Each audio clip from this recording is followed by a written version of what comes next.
Hello everybody. Today we'll talk about a very important topic of neuroscience, which is the plasticity of the neural tissue or neuroplasticity. Particularly, we'll talk about the plasticity of the brain. Uh, Plasticity is a very interesting and important topic or field of neuroscience.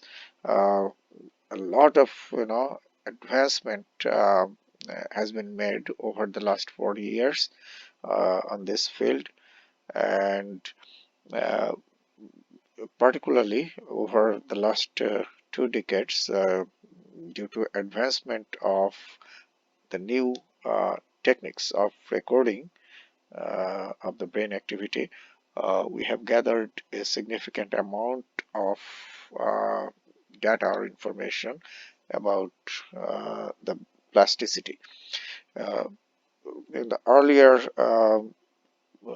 studies, when we used to record the neuronal activity using uh, electrodes, by inserting the electrodes into the brain without seeing the brain, we used to record the change of firing of the neurons. That means the behavior, electrophysiological behavior of the neurons in different changed experience or environment.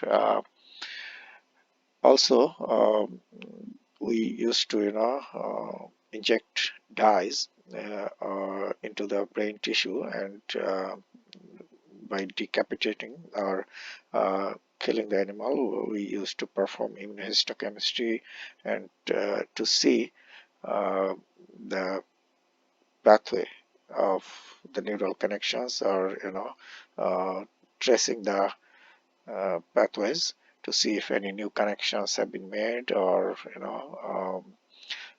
any changes have been taken place in the inside the brain. Anatomical changes have been taken place. However, those studies gave us a good amount of data that tells us that tells us that the brain has the plasticity, the ability to change, to form new connections, uh, as well as to delete some old connections. Um, However, those studies were not highly reliable in many ways. With the advancement of new imaging techniques, we now know much better about the plasticity of the brain, how the brain, reorganize itself or change itself, because by using the imaging techniques, we can see the activities of different multiple areas simultaneously.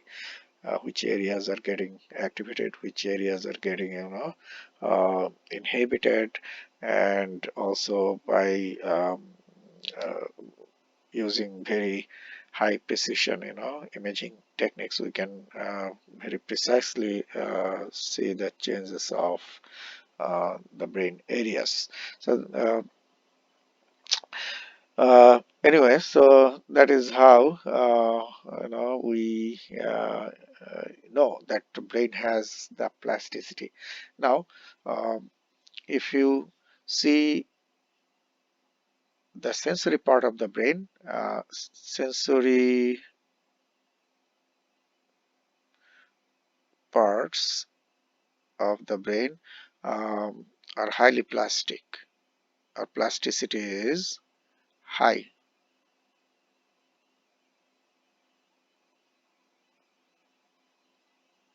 Than the other areas of the brain. Now, why in the sensory part of the brain the plasticity is high? The reason is, one possible reason is that you know that in the early part of your life, you learn the things based on the sensory experiences, right? So you used, we already talked about that, different sensory systems to learn the things. And after we learn the things, the uh, uh, next step is memorizing. So the things are stored in different structures of the brain. So that's why the plasticity of the sensory system helps us to learn the things by changing its connections. So probably that's why the sensory part of the brain is more plastic than other parts of the brain. That is one thing you need to know. And another important thing about the plasticity is that uh, in the early part of your life, the plasticity is much higher than uh, the late part of your life. Okay, so plasticity is high in the early part of your life and gradually declines. And as we get older, the ability of your brain to change declines. So the brain becomes more like hardware um, in the later part of the life. So we learn mostly in the early part of our life and rely on that learning and stored memory in the late part of the life. So less learning, but more uh, based on our experience and stored information, we perform the or execute the function in the late part of the life. Now. The plasticity has a clear age-dependent determinant, as I told you, that uh, the plasticity changes over the time, and uh, there are different windows of different types of plasticity, and that is very important. You just think that you human baby starts to learn uh, the things based on the sensory experience.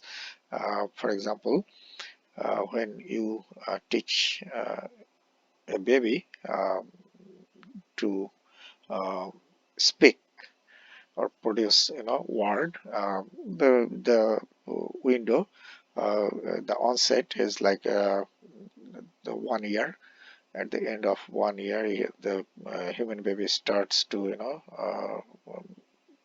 produce word, and then they become better as the time passes. So the onset of different uh, types of learning, different things of learning is different, and for different things, different parts of the brain are involved, you know that. So that is one thing. Different types of plasticity dominate during certain period of one's life and are less prevalent during other periods.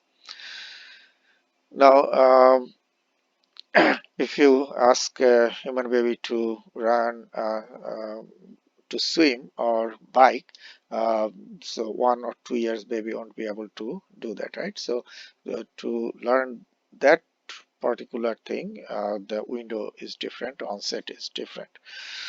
Uh, so the plasticity, one way we divide the plasticity.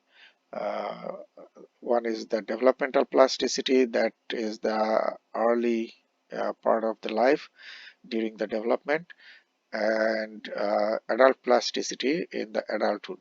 Now, developmental plasticity is very strong, the ability of the brain uh, to shift the function or produce new connections, or learn the things faster is much more, or memorizing the things is much more, those things are much more than the adult brain.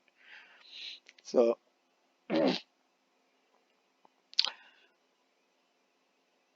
Another way we study the plasticity is synaptic plasticity. That's the microscopic plasticity, or molecular, mostly molecular uh, plasticity. And reorganization plasticity is the more macroscopic or larger you know structural plasticity. So synaptic plasticity is the study of the plasticity at the molecular level.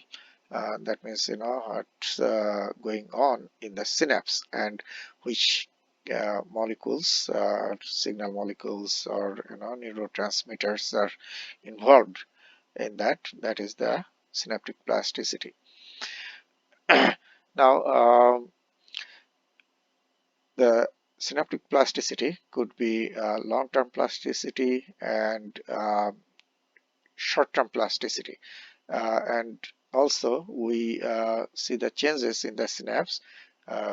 Two types of changes occur: long-term potentiation and long-term depletion or inhibition. So these two mechanisms are regulating the plasticity in the synapses, and these are controlled by the signal molecules and neurotransmitters. And reorganization plasticity is more like, at the larger or higher level. That means, many neurons are connected to each other. We know that to form the neural network, and the shift of the map in the brain. So the study of that shift of the brain map is the reorganization plasticity, the shift of the function.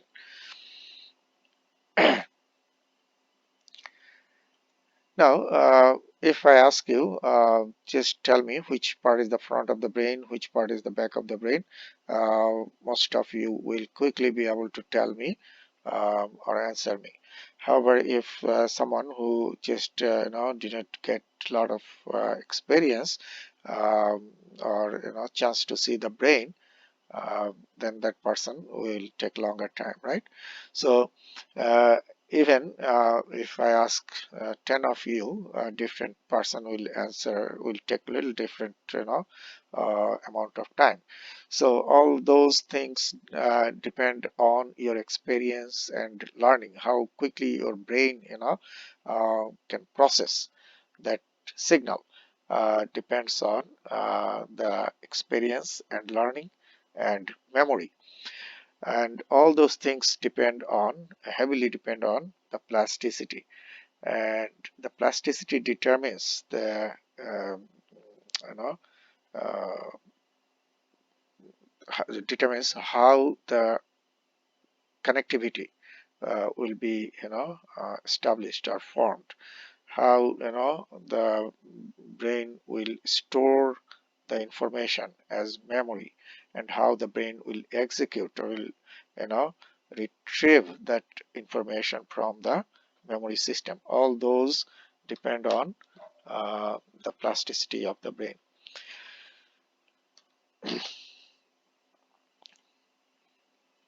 Now, why the human brain is so powerful? Human brain is powerful because uh, inside the brain there are hundreds billions of neurons or nerve cells, uh, and not only that, each neuron makes about 10,000 synapses or connections.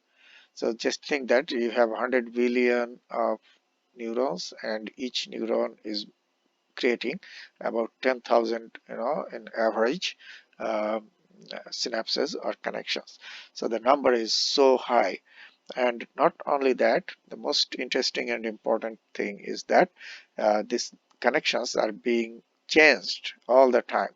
When you learn something new, when you do something new, when you go through a new experience, new connections are created, and old connections also are deleted or removed or inactivated, so or erased. So you see that why brain is so powerful.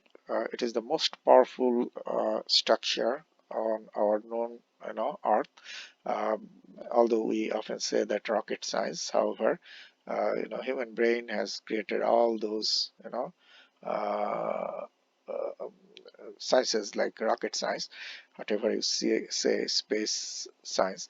So human brain is extremely powerful, probably the most powerful structure because of the huge number of cells, uh, huge number of connections, and most importantly, the dynamic uh, characteristics of those connections. So the connections, the number of connection uh, can be changed. You can increase the number of connection uh, by increasing the um, uh, experience or practice, or exercising the new things more and more.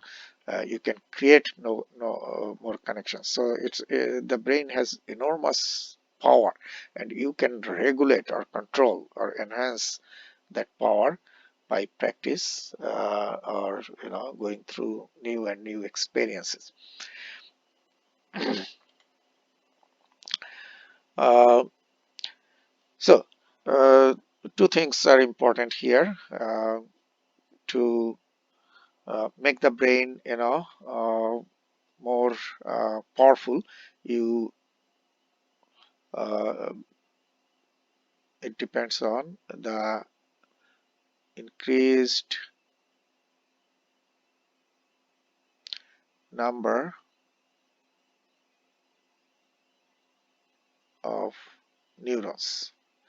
So how many neurons you have in each area of the brain, that is one thing. More neurons, better processing, right? Like if your memory system or the structures, those are responsible for storing memory. If you have more neurons, you will have more better memory. Another is the number of connections. So if you can increase the number of connections, that will also increase the performance of your brain. So increase the number of connections. So those are two things: number and connections determine the performance of your brain. Now you can increase both by practice, as I told you, and that is the plasticity, okay, of the brain. So here you see the synapses, and also each synapse is controlled by the neurotransmitters. So neurotransmitters are released. Now how many synapses you have is one thing, and also what kind of neurotransmitter, what kind of neurotransmitters, and how much neurotransmitter, that is also important. So what kind of neurotransmitter is released there, and how much amount, okay. uh, so that is also another factor, the number of synapses as well as that type of synapse and amount of neurotransmitter. And there are different types of neurotransmitters, and we broadly divide them into excitatory and inhibitory. So those are the basic things that determine the plasticity. Now a single neuron cannot work alone. So many neurons work together to perform uh, or execute a function. For example, without seeing, if you touch something, a number of signals are going to the brain simultaneously at the same time. For example, when you touch something with your fingertip, uh, the texture, that is one information, goes to the brain. Then uh, if the surface is uh, hot or cold, right? So that is another thing. You also detect the age of that object, right? The shape of the object, if it is soft or hard or semi-solid, all those information um, uh, goes to the brain simultaneously, and different groups of neurons process them separately, and then they are combined together to give you the perception of that touched object. However, all these are done very fast, very quickly, right? And they talk to each other very fast. Now, how fast they can talk to each other, that depends on the plasticity of the brain, the connections, what kind of connections you have created from your past experience and practice, right? So that is very important. Like, if someone stops in front of, uh, this road signal, like when the red light is on, you have to stop, and then when the green light turns on, the response of different people, if you just, uh, can measure very precisely, you'll see that different people will respond uh, differently.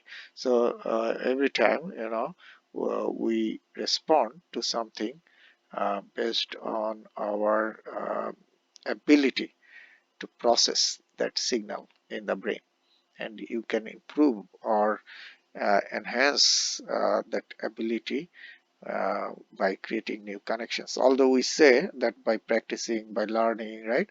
But every time you go through a new experience, new connections are produced. Okay.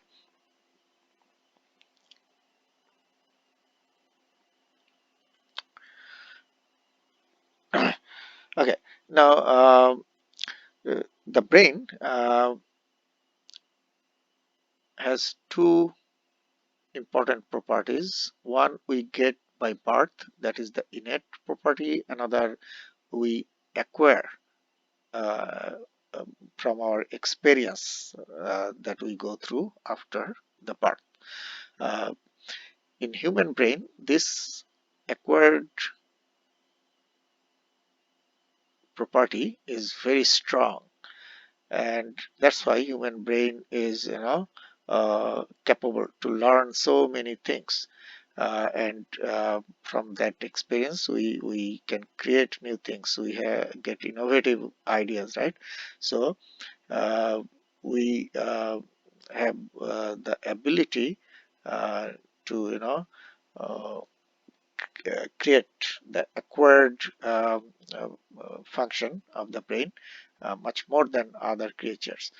Uh, Many creatures heavily depend on innate. Uh, the connections of the brain that are determined by the genes present in the cells. So, uh, uh, for example, a bat, echolocating bat, that the connectivity of the brain is different, as well as the areas or neurons are different than a non-echolocating bat. Songbirds' brain circuitry and the areas are different than non-songbird, right? So these are actually established or determined by the genes, and so these are predetermined that the songbird will get these areas and these connections. However, non-songbirds uh, lack those areas and connections. Now, uh, although all songbirds will get the basic connections or connectivities between those areas. However, by training or learning, you can enhance those connections and improve the performance. But uh, if you see the human brain, so human brain is much more dependent on the acquired properties of the brain and much more capable of uh, doing the utilizing or using the acquired properties to learn the things. Uh,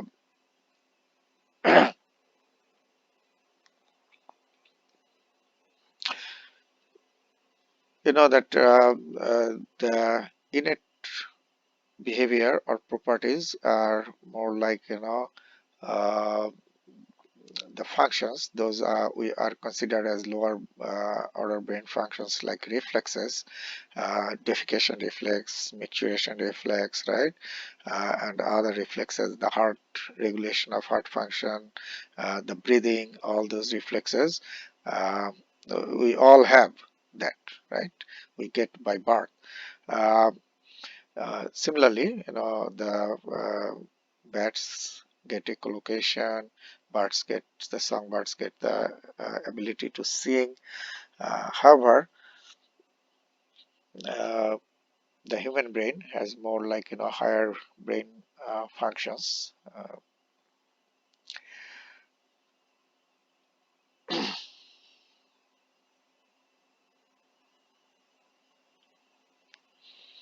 Why human brain is so powerful? Human brain is so powerful and different than other creatures because of particularly this frontal lobe or frontal part of the brain, which is much bigger. That means it has more uh, neurons and areas to process different higher brain functions. For example, your ability to solve the problem like math,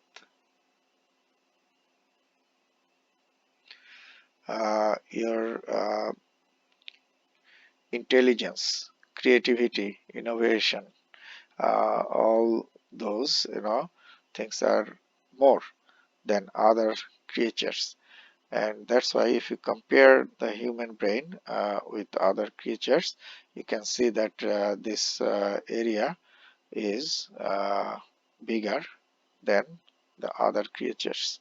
For example, chimpanzee and baboon or monkeys or bear, you see, that area is smaller. In human, that area is much bigger. So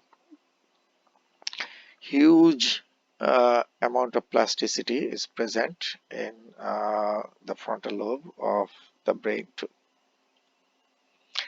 Now, how the brain accomplishes a task.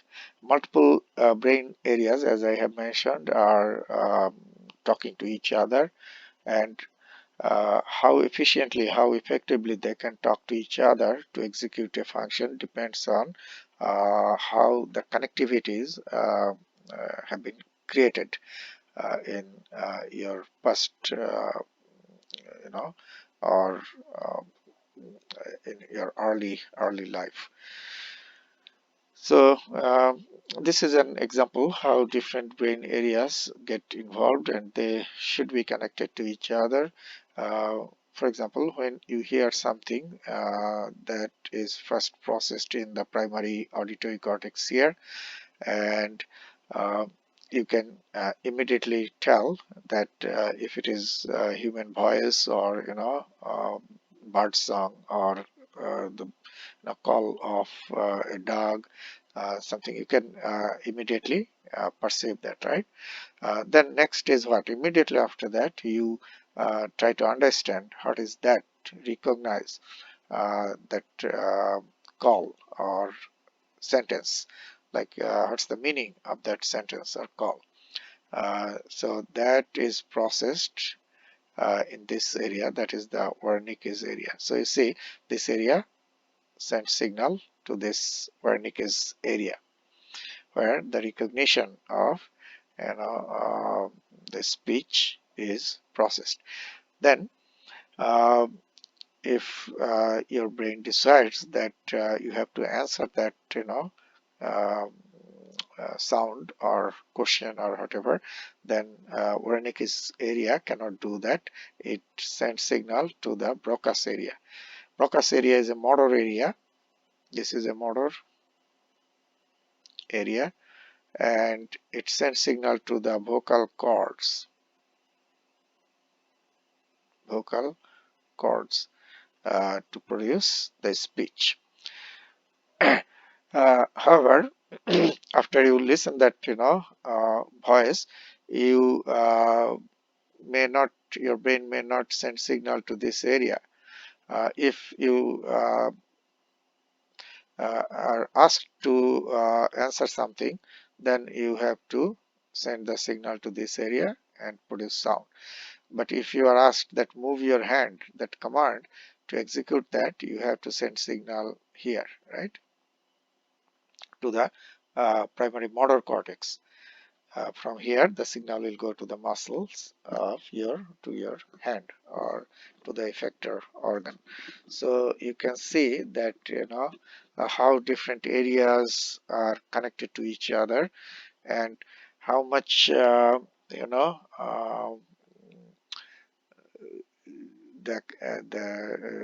how well the areas are connected to each other uh, determines how effectively you can and how quickly you can perform that task.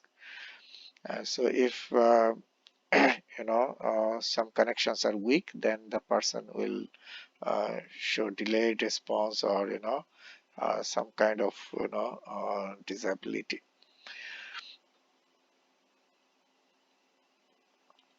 So this is just an example how different areas talk to each other, and which areas will talk to each other, that depends on the nature of the signal your brain is processing. Now the word neurogenesis is the production of new cells or neurons, and synaptogenesis the production of new or formation of new synapses. So I mentioned this before, that number of new cells and the number of new connections, both are the basics of neuroplasticity.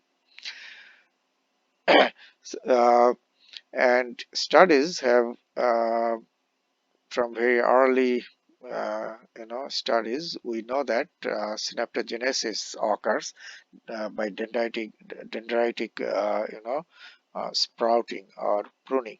So new connections are uh, quickly formed when you learn something new. Depending on the type of learning, the amount of new sprouting or pruning of the dendrites or formation of connections uh, is are determined.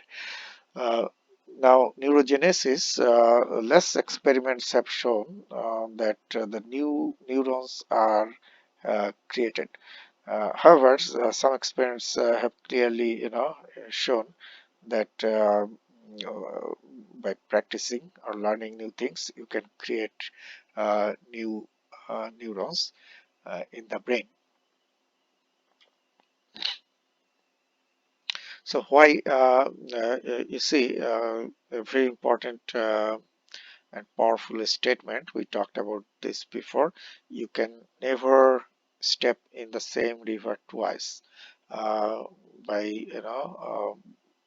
Greek philosopher Heraclitus, long ago, he said that, which is very relevant to the sensory perception and sensory functions. However, uh, not only that, this statement is also very much uh, relevant to the plasticity. Every time you learn something new, new connections are formed, irrelevant connections are deleted. So relevant connections get strengthened, and irrelevant connections get weaker or even disappear. So now, why this statement is important and very much relevant, because every moment you are going through a new experience. Okay, so when I'm talking today, I am going through a new experience. Okay, I'm going through every slide, I'm going through new experience, and the brain connections are being changed. So always, it's very dynamic change of connections. Now, why plasticity is important to learn the new things? Okay, uh, hold any change for longer time. So after you learn, you hold the information, newly learned information in your brain. So if the plasticity is more in those areas that store the information, uh, you know, uh, you will forget. You'll be able to first learn more, faster, better, and you'll forget less. Okay, uh, so prevent loss. Not only to store, but also, if the plasticity is high, the loss of memory will be less or slower. So that is very much related to old age. You'll see different people you know uh, gets that dementia or memory related disorders at different ages. Sometimes you'll see that very old people like 90 years or 100 years, their memory is pretty good, and some people even at 50 or 60 their memory system is weak, or the ability is less. So uh, how much you have learned and stored, that is one thing, but not only that, how quickly you are forgetting or losing that, or how long you can retain that information. All those are uh, depending on your plasticity of those areas of the brain. And recover the lost function. If your uh, brain uh, gets an injury or any kind of uh, uh, damage, how quickly it will recover from that, that also depends on the plasticity of the brain. If your brain plasticity is high, then you will be able to uh, recover faster. Okay, uh, that's how we see that young brain can quickly be recovered than the older brain. If any loss occurs due to injury or damage, then in young brain new connections are formed faster, quicker, as well as the shifting of the function from one area to another area also occurs faster than older brain, because older brain has less plasticity than the younger brain.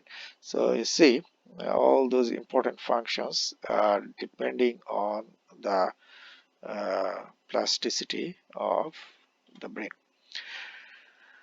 So your brain is not like a computer or a cell phone. Like if your computer breaks, it means the function, no function. It means zero function, right? So if your cell phone breaks, so break means or damage means no function. However, your brain is different, right? Um, Although sometimes we compare the brain with a very powerful computer, but it is not really like that. The brain has the plasticity. That is something different, right? So here you see if lesion occurs or damage occurs in this area of this hemisphere, uh, uh, we have seen that the whole function can be shifted to the other hemisphere. So this is a very powerful, plasticity. Sometimes, if a small lesion occurs here, these neurons uh, die, then adjacent neurons take over that function. So within the hemisphere, we see the plasticity, but sometimes, the opposite hemisphere uh, can take over that function, or the function can be shifted to one hemisphere to the other. So again, the young brain has that ability much more than the adult brain. So brain damage does not mean that it's no function. Uh, Now you see that huge amount of activity is goes on during a very early part of the developing brain. Here, by fMRI recording of the brain activity, you can see that in early life, brain undergoes radical changes. So this is at age 5. If you see the intrinsic activity of the brain, um, you see that the brain is highly, active. That means a lot of areas are working uh, together, and this happens due to uh, to create new connections between the areas, establish new connections between the areas. As you know that in early part of your life you learn the things, right? So many things. So the brain is highly active. The neurons are highly active to create new or establish new connections. There is a powerful theory that says that neurons fire together, neurons that fire together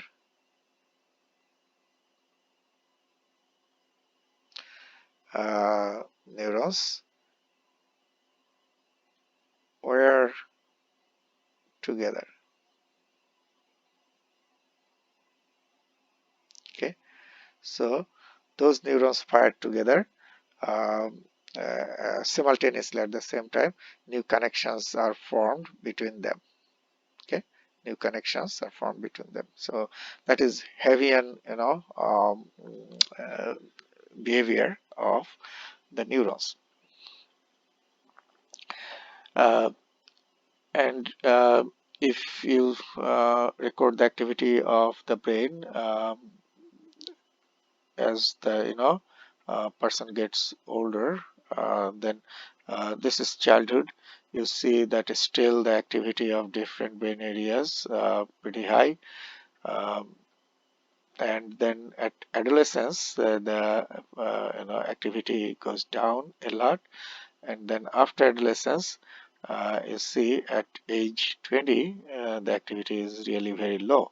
That means most of the connections have been already established. Okay, and after that uh, less new connections are formed. We work from our experience and memory that we have stored in the brain, and up to like 50 years we uh, uh, your brain remains pretty, healthy, and then it starts to deteriorate.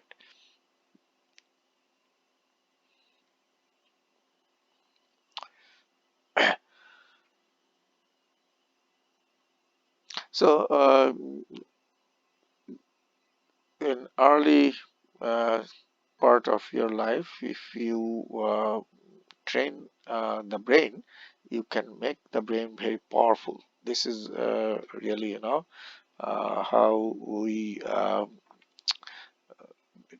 think that training the children in early part of your life is very important.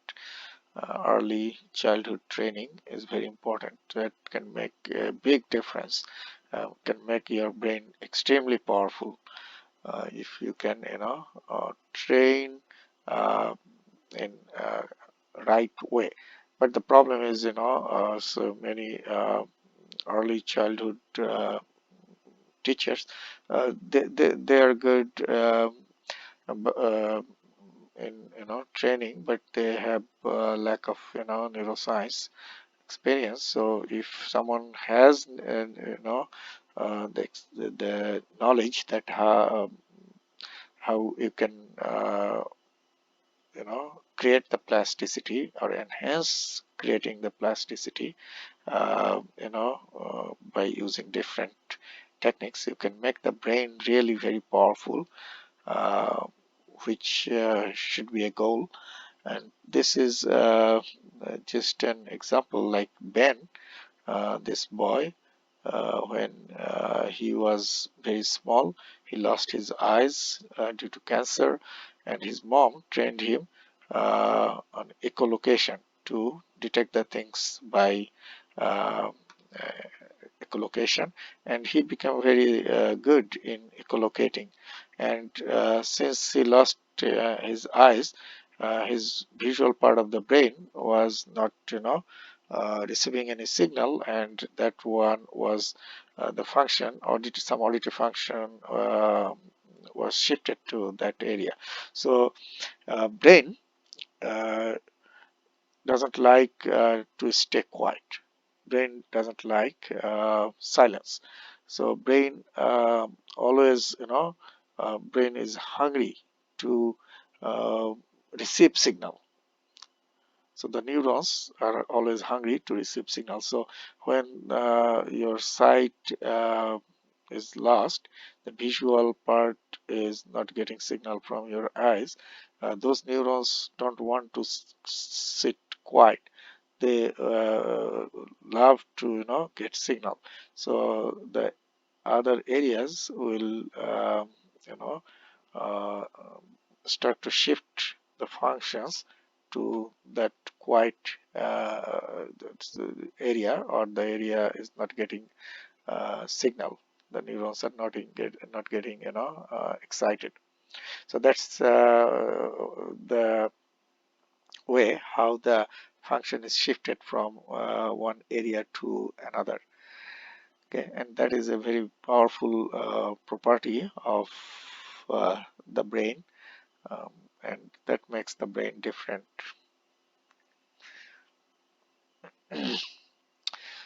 This is an extreme form of plasticity that was reported. In this case, the small girl, Carolyn, she had a rare form of brain disease that is called Rasmussen's encephalopathy. He started to, get severe um, epilepsy, uncontrolled epilepsy, and her life was threatened by that. So the doctors decided to remove uh, one side of the brain, one hemisphere, and what was astonishing, surprising, is that uh,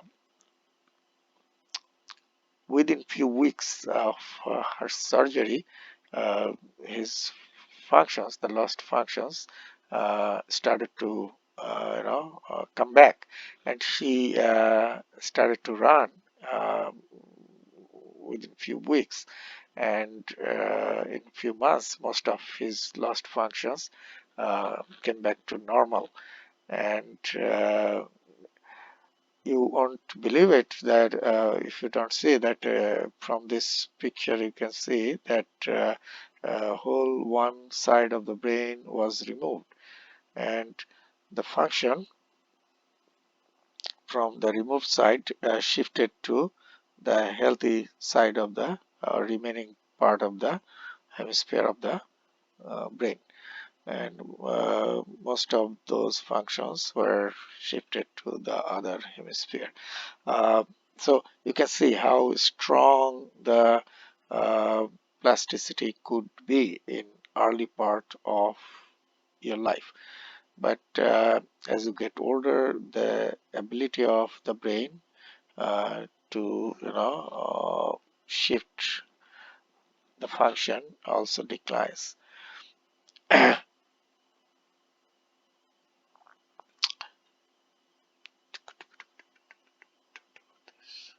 Okay, so now where is the problem? The problem starts when the brain starts to lose the neurons and connections. So we start to lose. Uh, the problem is loss of neurons. So we start to uh, lose the neurons and loss of connections. Now, when that start, we don't know exactly. It could be 50 years or 55 years. Depends on uh, the person.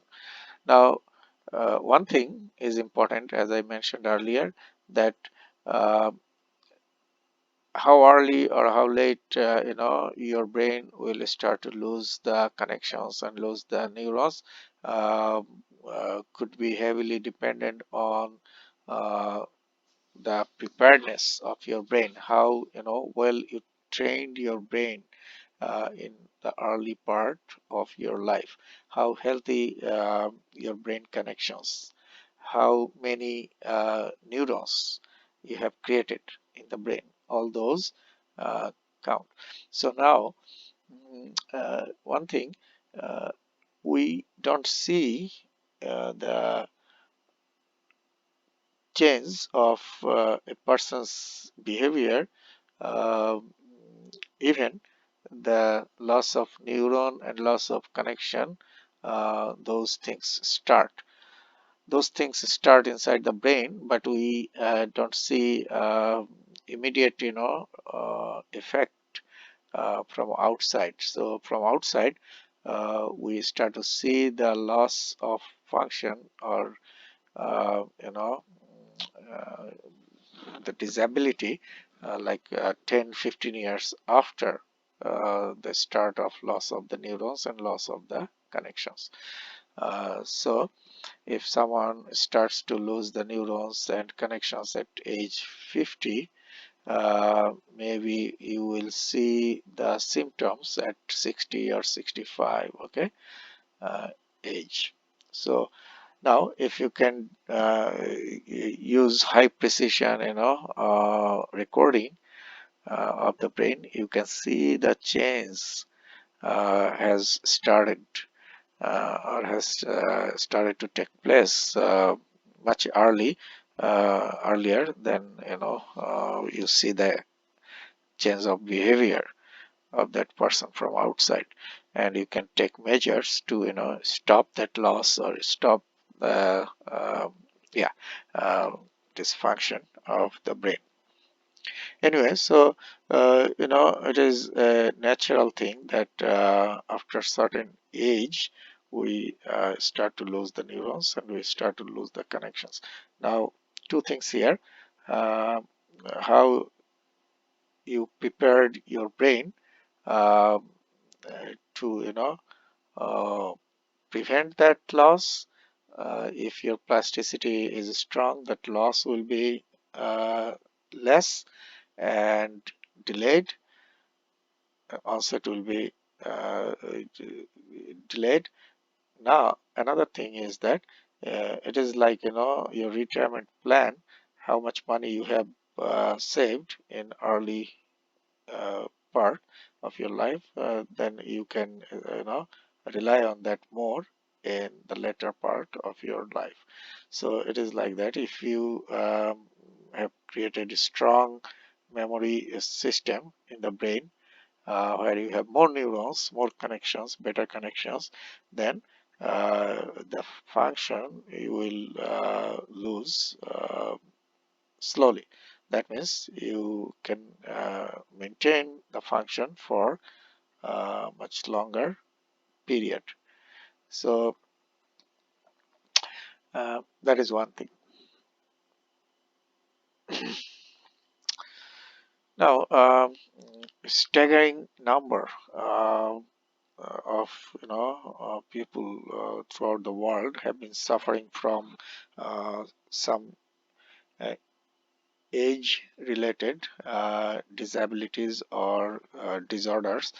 In those neurological disorders, in many of those, they have like a couple of common things. One is, if you compare the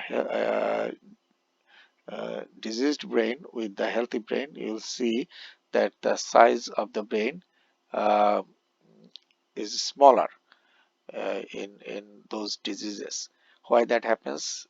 When you lose the cells, lose the connections, then the size of the brain will be smaller. That's why you see the size is reduced. That is one thing. Now, if you cut the brain and see inside, this is the outer cortex, right? Gray matter, and gray matter contains the neurons. You already know that the cell bodies of the neurons in the gray matter. This is healthy brain, and this is severe Alzheimer's patient's brain. So if you compare these two, you'll see the gray matter got much thin in Alzheimer's patient. That means the loss of cell makes the gray matter thinner. Also, the white matter shrank a lot. Um, so you see the loss of the neurons, loss of the fibers. Gray matter contains the neurons, which gets thinner, and also, uh, you know, that uh,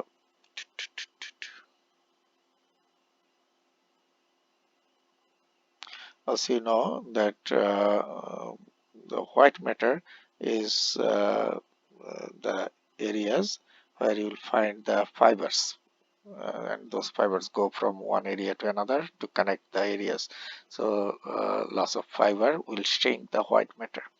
So uh, these changes are common in most of the age related neurological disorders or disabilities.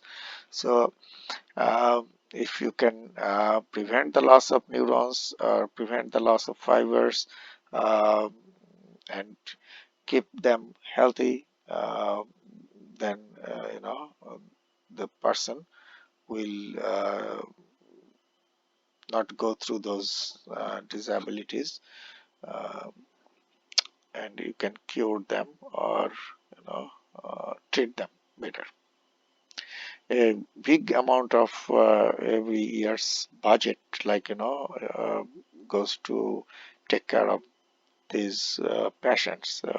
Those are suffering from age-related disabilities, and most of those age-related disabilities uh, either are directly related to the loss of plasticity, or at least you can improve those functions by enhancing the remaining plasticity.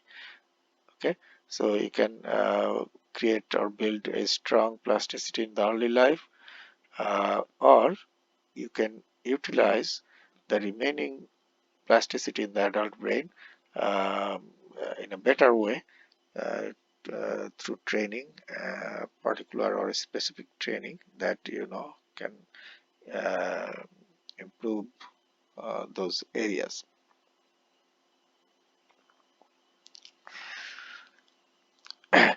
And pathogenesis of neurodegeneration. Uh, Most of the neurodegeneration occurs due to cerebrovascular accident, for example, stroke, ischemia, lack of blood flow. So those are the main, reasons of pathogenesis of the brain or lesion of the brain tissue. Here you see one cerebrovascular accident or disorder where the clot is formed. So less blood goes to that area. Ischemia can kill the neurons, right? Less blood or oxygen flow there. Uh, this is one type of stroke.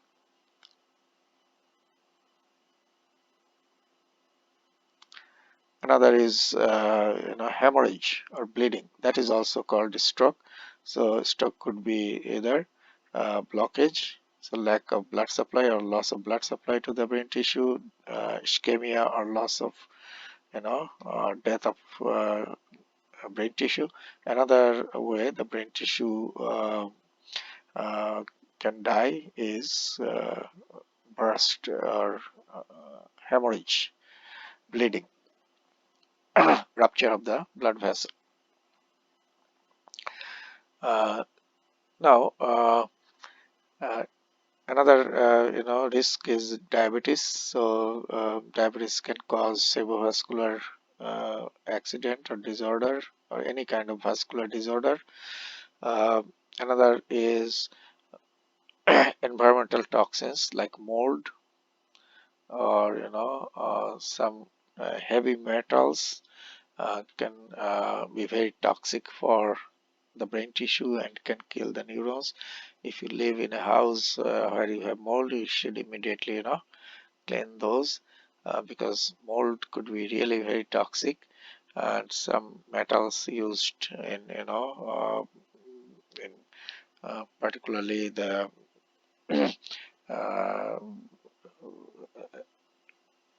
the things that women use as cosmetics, like lipstick, which could be the kiss of death, can cause uh, death of the neurons in the brain.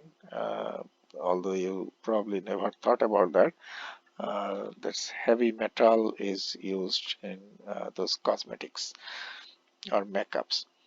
Uh, Genetic disorder that can also cause apoptosis or death of the cells or neurons. Uh, Now, programmed cell death, that is not abnormal. We know that when someone gets old, their cell will start to die.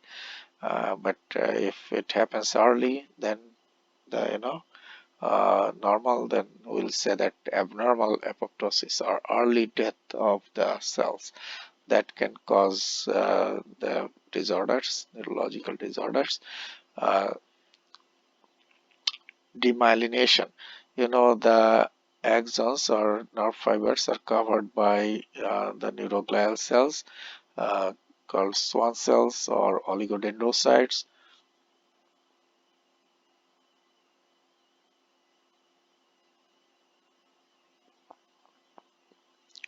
Schwann cells, another type is oligodendrocyte. So they cover the nerve fiber or axon and enhance the transmission of electrical signal. So the signal transmission is enhanced. Now there is neurological disorder which is actually autoimmune. Uh, disease in which the person's own macrophages or phagocytic cells get hyperactive and start to eat up the uh, myelin sheath. So that is demyelination. Okay, uh, and if that happens, then nerve signal transmission will be slow or could be even blocked. Okay, and the whole brain function will be slow or sluggish. So that is demyelination. And uh, blockage of synapses. Recent studies have found a couple of protein structures. Those can accumulate in the brain tissue and can block the transmission of signal. Uh, One protein that is present in a straight form, that is called tau protein.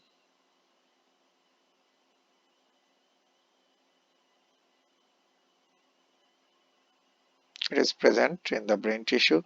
However, that can happen. These tau proteins can get tangled and form knots, and that can be a problem, big problem, that can block the transmission of signal.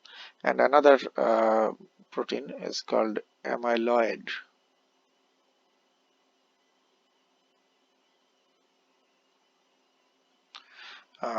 And that forms plaques.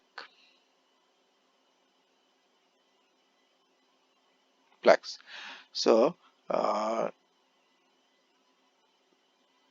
tangles and plaques, and these protein structures could be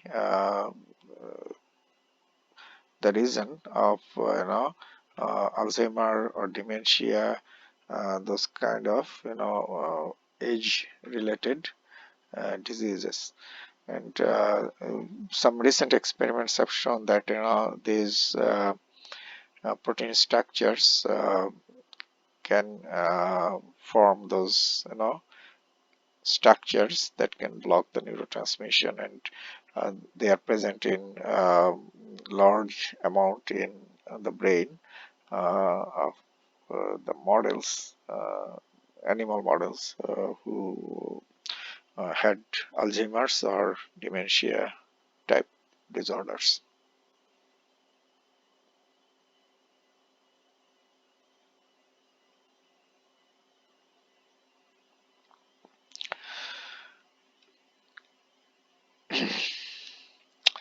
Okay, so in next lecture, I'll talk about some animal experiments and the data that helped us to understand the plasticity more.